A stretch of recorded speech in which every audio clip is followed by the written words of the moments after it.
Bonjour les amis, ici Radio Vérité. Je voudrais intervenir. Ce que la France se mêle dans les pays africains, et notamment sur l'Algérie, le Maroc et la Tunisie. Nos dirigeants français, ils n'ont pas à intervenir. Ces trois dirigeants de ces trois nations, l'Algérie, la Tunisie et le Maroc, ils sont libres de leur politique. Je ne vois pas pourquoi que Macron s'autorisait à donner le Sahara au Maroc. Peut-être ils en ont le droit un bout, mais cette situation au niveau du Maroc doit être discutée entre les trois nations qui sont indépendantes, libres de leur avenir, c'est-à-dire l'Algérie, le Maroc et la Tunisie. Quand j'en vois Rataillot qui commence un véritable vote en guerre, je me demande s'il n'est pas prêt encore à envahir ces pays-là pour se faire de la gratouille. Alors je voudrais dire à mes amis tunisiens, marocains et algériens, il faudrait que vous preniez votre destin en main. J'ai une idée, je vous la soumets. Il faudrait que vous fassiez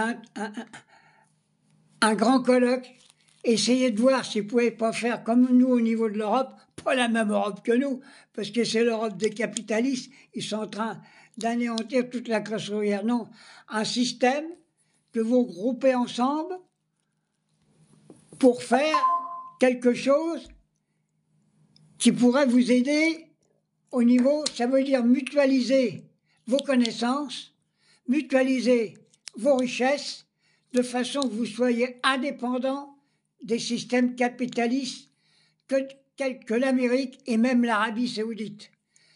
Alors, il faut garder votre identité, votre nationalité, mais essayez de faire, je ne sais pas comment qu'on pourrait appeler ça, un drapeau universel qui regroupe vos trois bannières pour vous séparer de ceux qui sont en train d'essayer de nuire à votre population.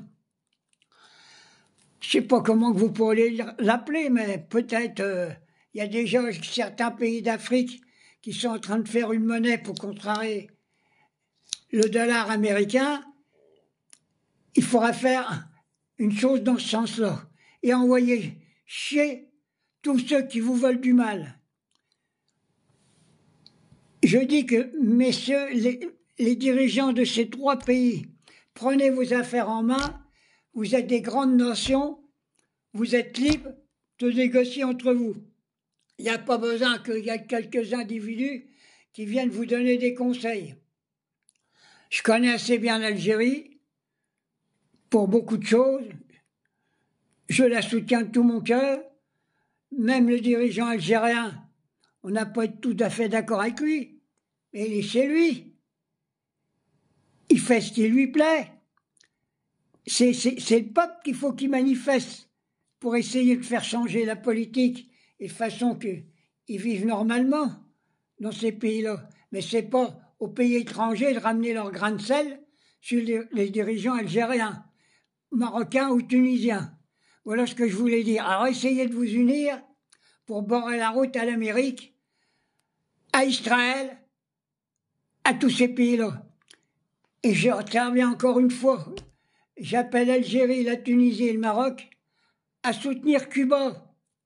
Cuba qui a encore l'embargo depuis je ne sais pas combien d'années par les Américains, parce qu'ils savent que c'est un pays en fort développement.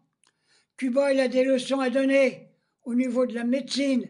Il n'y a plus de médecins à Cuba. Il y en a des milliers.